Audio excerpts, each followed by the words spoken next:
there, and there's a lot of things going the wrong direction. Would you agree? And I think that Christ is the answer. And one of the best ways to spread Christ throughout the world is through church multiplication. And we're celebrating because Epic, and praise God, all the glory goes to God, right? God has chosen us, Epic, to be a church multiplier. We've planted churches, and actually in this outreach magazine, it's kind of a big deal that Epic is named as one of the top 100 multiplying churches in the entire United States. So give yourself a hand.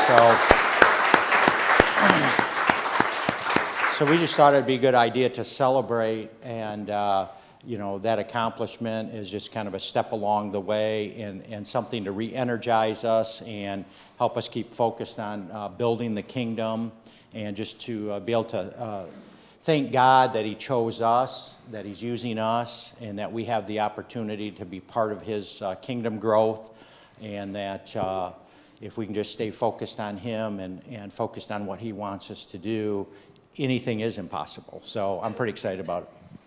Thanks, Chris. All right, I'm telling kind of the story of how Epic began. Back in 2000, well, actually, I'm going to start before 2006. Jerry and I were going to Sunfield United Brethren Church. Todd and Betsy were going to a church here in town. And Landon, our oldest son, was just starting school. And Jerry and I kind of felt like we knew a lot of families at our church in Sunfield, but most of the kids that Landon was learning to know were going to another school. And I wanted him to go to school with kids he went to church with. I don't know, I just think that's an important piece. And so there are a number of families from Portland who lived in Portland who were going to Sunfield, and our pastor at the time said, hey, can we have a meeting at your house about planning a church in Portland? So we said, sure. So there's a number of families that came over. We talked about it, not really knowing what church planning meant. And I would say probably within 2 weeks, Betsy, who I had met at a Bible study at the Baptist church, Monica, Impact wants to plant a church in Portland. And I'm like, Impact? I had no idea what that was. And Impact is a church, a Wesleyan church in Lowell. And she said, oh, you have to come with us. We're going there this Sunday. So anyway, we packed up and went with Betsy and Todd, because you don't say no to Betsy too often.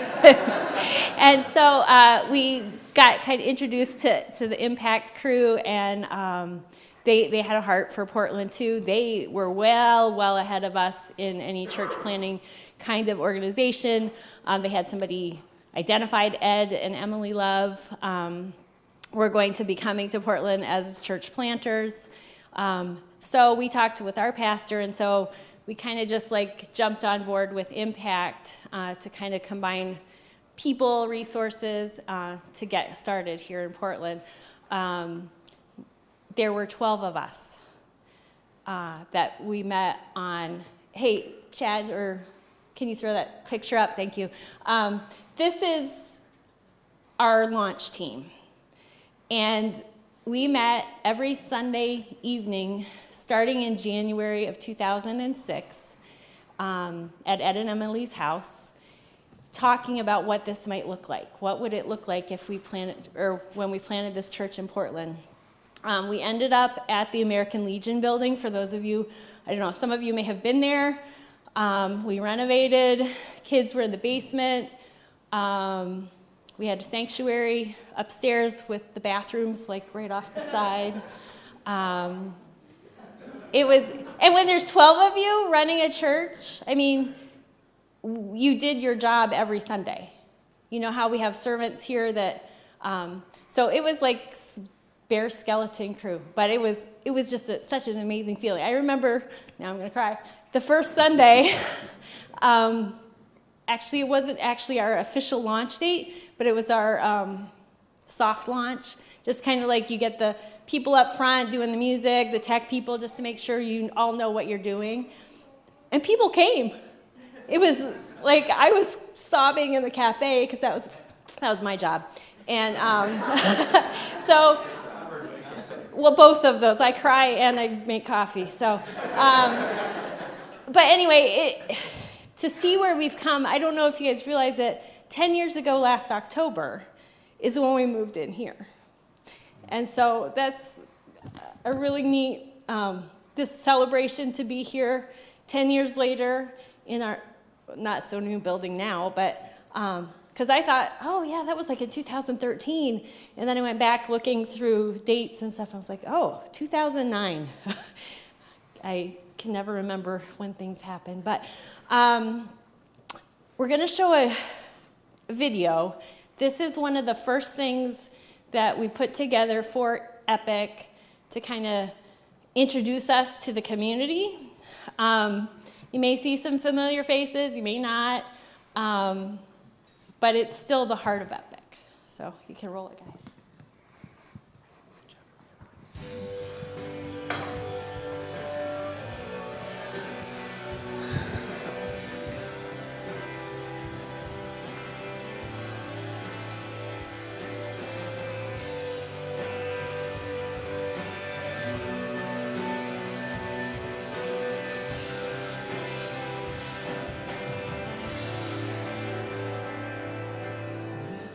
Maybe today you find yourself standing on the edge of sort of giving up on the church, or maybe even giving up on God. We've been redeemed and reconciled, caught up in the splendor of it all.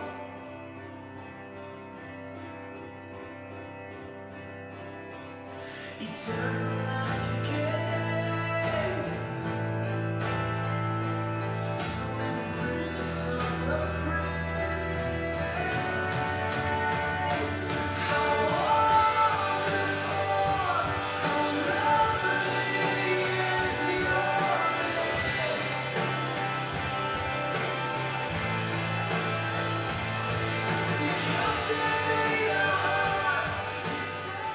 The first time I came to Epic, I was a little bit nervous just to try something new. At first, my wife attended Epic about 2 weeks before I started going. I really didn't want anything to do with it. I didn't want to go. But after a little bit of persuasion, my wife got me to connect, to meet with some people. But as soon as I walked in the door, Pastor gave me a high five, introduced himself, and then I saw someone that I grew up with, and she took me under her wing and showed me around, made me feel so comfortable.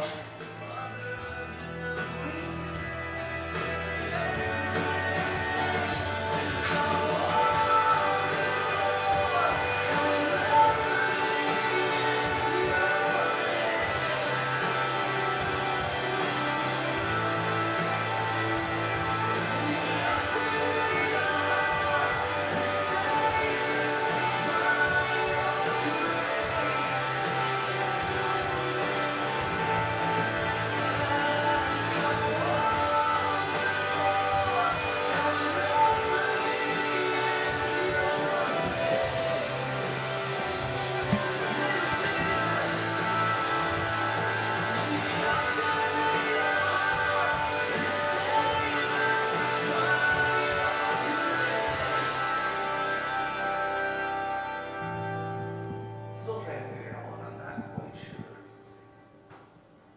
what I'm doing here, but I do. I just feel like I'm supposed to be here right now. That's where I'm supposed to be.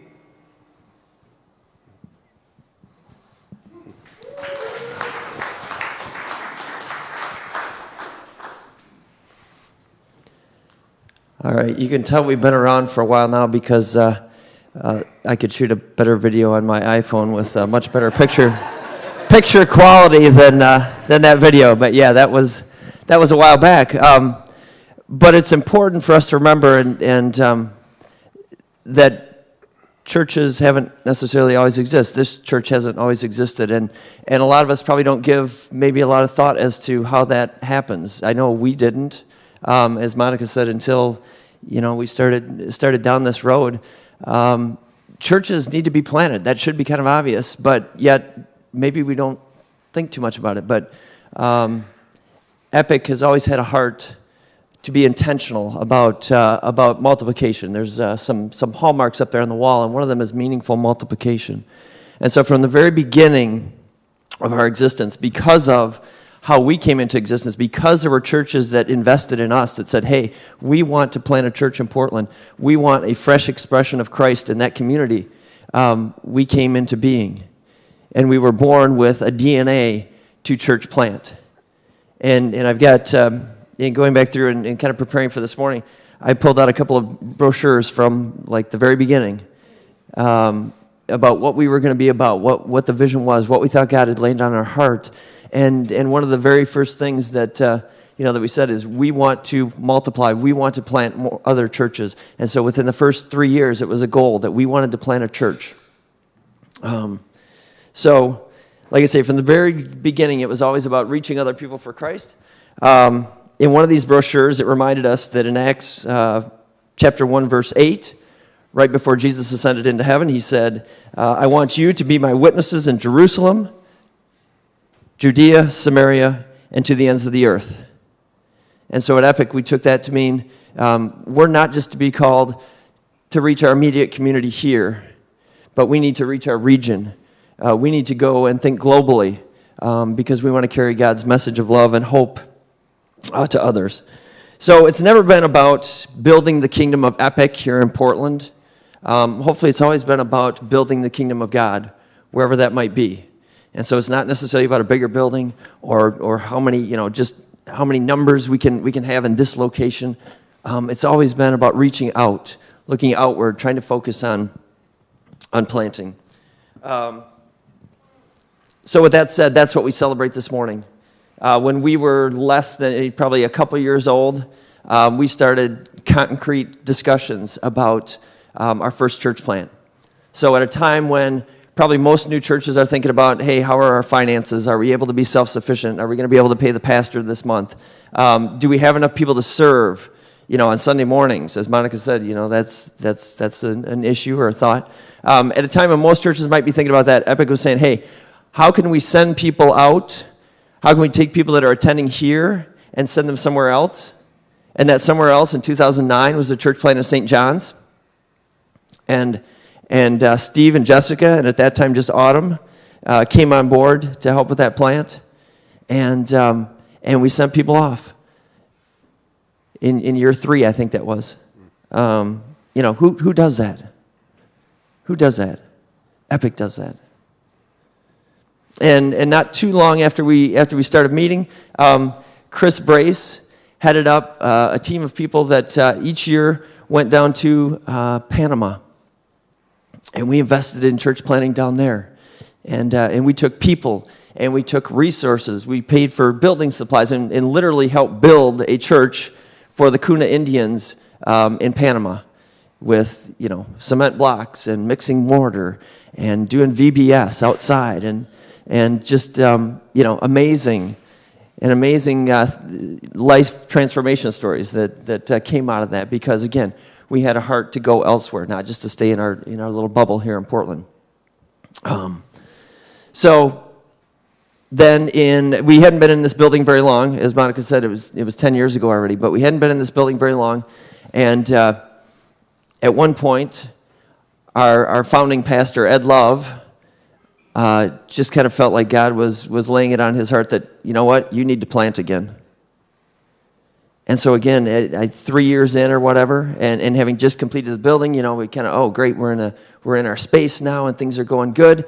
And the founding pastor says, you know what, I just think I'm being called away. Again, who does that? Who does that? Who leaves kind of that, that comfortable, hey, things are going well here. We just put a lot of time and effort into this space and into reaching this community. And Ed said, no, I think it's time to go. And so in 2011, we sent a bunch of people, again, from here, who had been coming from the Ionia, the Saranac area, had been driving here for 2 or 3 years. And we said, you know what, we want you to go back. We want you to be part of your community. As Monica said, we want you and your kids to minister where you and your kids live. It's not about us keeping you here. It's not about us having more people here. It's about you going out and reaching other people in your community. And so again, in 2011, we launched The Well in Ionia. And God did some amazing things there. There were great things that we were able to be a part of. There was a church there that was basically going out of business. They were going to close their doors. And there are thousands of churches every year that close their doors across this country, and not nearly as many that start. But that church said, hey, we'd like to be part of what you're doing. We're going to gift you a building in downtown Ionia, a church building, and we've got a savings account. Was it like $40,000 or something like that? Yeah. Like they just said, it's yours. Take it, use it, build the kingdom. And so we were the recipients of that. But again, it's because we had this vision to go somewhere else, and somebody recognized that and said, hey, we want to gift this building to you. We want to give you this to start out with. So amazing stuff. And then fast forward to 2015 or so. And again, we looked around. We said, hey, it's been a while since we've planted. Where's the next place that we're looking at? And we had some people, again, from here that were driving from out towards Eagle, the other direction, right? Out towards Eagle, out towards Grand Ledge. And we brought Steve Hubbard on board and said, hey, Steve, we'd like you to plant a church in Grand Ledge. And they've met. That was in 2016. We launched Awaken, right? Mm-hmm. And they've been meeting at the high school over there, high school, in their auditorium over there. Again, church planting. You don't always have, maybe the greatest of spaces, right? You've got to make do. But they've done that, and we've supported them, and some amazing things coming out of that. And so then, for some of you who have been around the last couple of years, you know that again. A couple of years ago, after we had just launched that church in Grand Ledge, another church over in Eagle came to us and said, "Hey, we're not going to make it. We're not going to continue, and we'd be interested in again giving you a building." Again, somebody else recognized something unique and special in what Epic was doing and said, "Hey, we want to give you a building and 8 acres of property." Who does that? Right? But they did. And even though, maybe we didn't see the immediate fruit from that space that we thought we might, in a couple of months, Awaken's going to be able to call that their permanent home. They're going to be able to move out of the school. They're going to move to that location, and we hope that's going to be a good thing for them and a thing that will lead to more growth and, again, more people coming to Christ. So I just want to celebrate this morning. That's what we're here to celebrate. That's what makes Epic, part of what makes Epic unique and special. And I want us to celebrate that and recognize that, not everybody's doing this. And it's important that we do this. And I want people that maybe haven't been here for a long time or people that don't maybe remember all these stories. For those of us who have been here, this is kind of like, fun to revisit. But I want you to have that same excitement, that same passion for church planting. And so when you're here, when you're part of Epic, when you tithe on Sunday mornings, when you give your time and serve, when you support our ministries, that's what you get to be a part of. You get to be a part of taking the gospel to other communities and to other countries. And that's pretty exciting. I get really, really fired up about that. And so I hope that as we move forward, I hope that will continue to make our heart beat a little faster around here when we think about planting churches and reaching people who are far from God. So thank you for being here this morning. Thank you for your support. And let's continue in celebration this morning. Thanks, Todd. Thank you all three of you. Let's go around. I want to call up Steve Simbel. Steve, come on up. So Todd had mentioned how we sent out Steve in 2000. You actually officially launched in 2009. Yeah. And we got to send you out. So I just wanted you to maybe share a little bit of your experience. We're going to do this briefly. But share your experience and share the importance of multiplication. So talk a little bit about how you got connected to Epic, to Ed, in those beginning times, before you planted. It's pretty cool because I got connected with Ed in 2007. His wife is good friends with my wife before we even got connected with Epic Church. So we got connected with them in 2007, and we met with the elders. And then just right after that, But it was funny because I don't think very many people know this story other than the fact that the very first time that we were going to go to the space at the building over there where Tom's gas station is, and the very first time that we were going to meet up with the Epic family, we were living in Three Rivers at the time, and we drove. We got halfway. My daughter, Autumn, was 1 year old, and she threw up in the car. And we're like, do we turn back and get her changed? But if we do, we're going to be late, so let's just keep going. We pulled over the side of the road, cleaned her up, and she just stunk like puke. And so as soon as we got there, people are like, oh, you're the new people. Let me hold your baby. We're like, our baby stinks. I'm just saying, it just stinks. But it was so cool because how they just embraced us as a family and even a very stinky baby at the time. So I remember the first time I saw you speak it up. I think it was your first time. I didn't tell you I was going to share this story, but I'm going to share it because I'm reminded of it. Steve was speaking on, I think it was the fruit of the Spirit. And he took these 2-liter bottles of soda, and he labeled each one with the fruit of the Spirit. And basically at the end of the gathering, you went and you drank, one of the fruit of the Spirit. And I literally remember thinking, if anybody's new here and was wondering what Kool-Aid they were going to have to drink this morning, they were literally going to drink the Kool-Aid this morning. So talk a little bit about why you decided to plant a church. Like, why did you and your family, why did you decide that was right for you? And yeah, we were part of a traditional church, and one of the things that we recognized as I was the assistant pastor of this particular church, and so, but I did more youth ministry, and I got really connected just with a lot of unchurched kids, and I realized that the traditional church wasn't reaching all people. Not that they were doing anything bad per se, but that they just weren't really reaching a people group that was really needed, people who are far from Christ. And so that really started to stir in our soul more and more, and good friends of ours just prodded us many, many months to move towards church planting, and we finally came to the point to say that's the people group that we really want to just go after with our whole heart. And, to leave a church, you already had a job. To leave that, step out and kind of church plant, you have to be a little crazy. Would you say that? Would you agree to that? Yes, you do have to be crazy. Talk about that for a second. Yeah. As I said, that we were living in Three Rivers at the time, and as we were investigating where we wanted to go, Ed had two thoughts in his mind, Ionia or St. John's. And we knew it. As soon as we went to St. John's, Jess and I just looked at each other and was like, yep, that's it. This is where we need to be. And so we were a parachute drop, pretty much you pick up where you go, and you dropped into a community that you don't even know.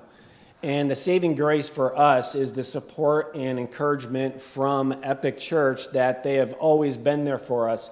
I mean, look at us now, that we've been to so many different communities and then coming back, and it's like we're still embraced by the mothership, if you will. So that was just huge for us. Can we take just a second? Can we pause our conversation real quick? Because what you just said reminded me, we have some people who have come back, who have been a part of church planting teams, who've gone out to either Eagle or one of our church plants, who spent some time there and now are back at the mothership, as you call it.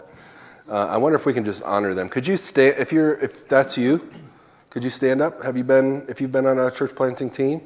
Ryan's back there.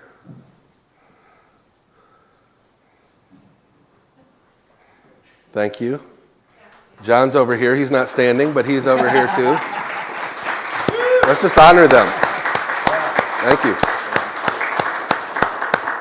Wayne, I just wondered, what happened to all the young people in that original video? Even though I see some people that look like them, I don't see the young ones anymore. It seemed like they were all young and skinny. I don't know how that happened. So talk a little bit about, just why do you feel like multiplication is so important for us as a church, but maybe just the church as a whole? Yeah, I think one of the things that's at the heart of Epic Church, but even in multiplication, is this fact of a healthy disciple will always make healthy disciples, because they have a shared conviction that is just in their soul that they just need to scratch that itch, if you will, and that conviction. Thank God for... Yeah. You got a case on it. Thanks. Yeah, but there's this shared conviction of what it is that we need to be able to reach people who are far from Christ. Because here's the reality of it, someone told me a long time ago, is this. You're either growing or you're declining. There's no stagnation. You're either moving up or you're moving down, one of the two things. And Epic has always been one of those churches that has always grown because the shared conviction of reaching people. And I think that's at the heart of multiplication.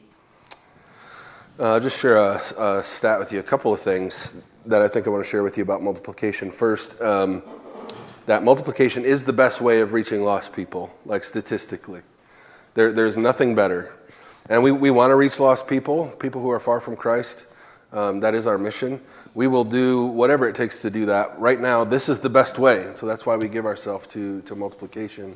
Steve also hinted to this fact that, just a couple of years ago, they put out a survey of all the churches in the nation. And about 3% or so were actually multiplying. We're actually planting churches. The problem with that is that about 6% of churches were dying each year and closing their doors. And so we were actually, the church as a whole, just getting smaller and smaller and smaller. So there's been this push over the last few years to get that number up. Now, just within 2 years of this kind of just general sense within the church that we need to plant churches and multiply, we're now at 7% of churches who are multiplying. I think the number that are closing their doors is growing as well, so we just need to continue to grow. And so we're seeing that multiplication happen, though, and we're seeing people get around this idea of church multiplication, which is fantastic. One of the things that we do as a church is we're involved in Greenhouse Church Planting Network. And you heard Monica's story a little bit about how UB Church, they kind of partnered together with Impact and were able to do something together that maybe would have been really difficult to do. That's what Greenhouse is all about. It's about just kind of coming together and planting churches together because we can do more together. And so we're a part of that network of churches. I want to show you this. I'm going to come back and talk just for a second about that a little bit more. But I want to show you this video. We actually have several videos that were sent in by our Greenhouse Church pastors, just congratulating you all on this feat of being recognized as one of America's top 100 multiplying churches. So let's roll that clip, guys.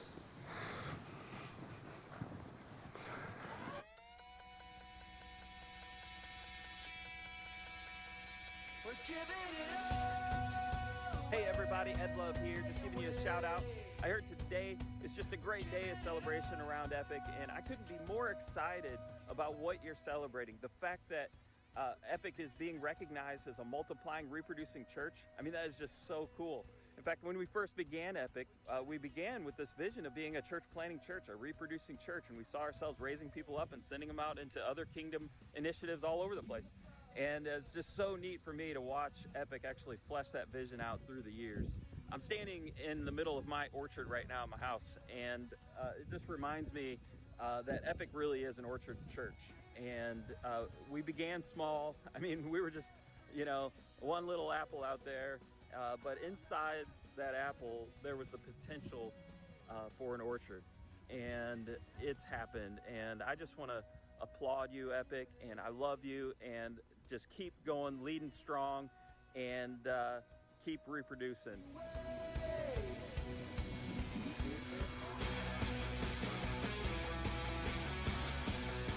Epic family, this is Joel Lightprant, lead pastor of the Well Church in Ionia, and I just want to say from the bottom of my heart, thank you for setting the tone. Thank you for caring so much about church multiplication and reaching lost people. You played an instrumental part in planting the Well in Ionia, and many, many, many people have been reached because of that. But more than just Ionia, there are other towns and other states that are being affected through the sacrifices that you are making. So, man, keep it up. I'm so glad you guys are being recognized like you have been, and just so proud of all the work that you've done. So thank you. Hey, congratulations on being named one of America's top multiplying churches. That's awesome. You planted Awaken just a few years ago, and honestly, it's just been so amazing to watch you continue to model sacrificial generosity and be a church that's committed to multiplying disciples in every zip code. God's kingdom is advancing, and he's using you guys to help it come into fruition. So thank you for giving yourself to the right thing and showing the rest of us what it's all about. So keep up the good work. You guys are crushing it. We love you guys. We're inspired by you guys. you rock.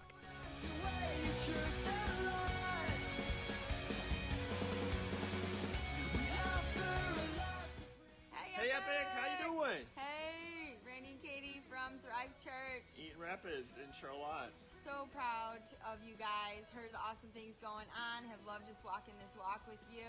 Yes. So proud of you. Top 100. Woo woo. Whoop, whoop. 1, 0, 0. Oh, we're the wrong way. 1, 0, 0. Hey, congratulations, guys. We're proud of you at Thrive Church, and we continue to pray for God's mission and work to be done there in Portland and the surrounding areas, including Eagle and beyond. So, love you guys. Keep up the good work. Right. See ya. Hey, Epic Community Church. This is Rob Lawrence, the pastor of Encounter Community Church. I just want to congratulate you on being one of the 100 churches in the U.S. that pushes multiplication. I know you guys played a significant part in our journey here in Belding. I just wanted to congratulate you guys on a great accomplishment and continue to do the good work. We're giving it all away. Hey Epic Church, this is Pastor Corey from Reclaim here down in Almost Heaven, West Virginia. Just wanted to send a shout out and say congratulations on your multiplication achievements. We are proud of you down here, down at Reclaim down south. Proud of Dwayne and his leadership, Sadie and the rest of the family, and everyone there at Epic Church. And we just want to congratulate you. We're praying for you. Continue to do what you do and multiply until we see every zip code reached with the gospel. Love you guys. Proud of you. Hey Epic Church, this is Pastor Nicole from the Oaks Wesleyan Church all the way in Charleston, South Carolina. And I just wanted to say congratulations on this accomplishment of being named in one of the top multiplying churches. And we know that we are part of what God has done at Epic. Being part of Greenhouse is actually like a ripple out, an overflow of what God has done through your church. And we are just so thankful to see your prayers and your faith reach so far. So thank you for what you're doing. Keep up the good work, and we will continue to fight for the kingdom of God with you hand in hand. So have a wonderful time celebrating. We'll see you soon.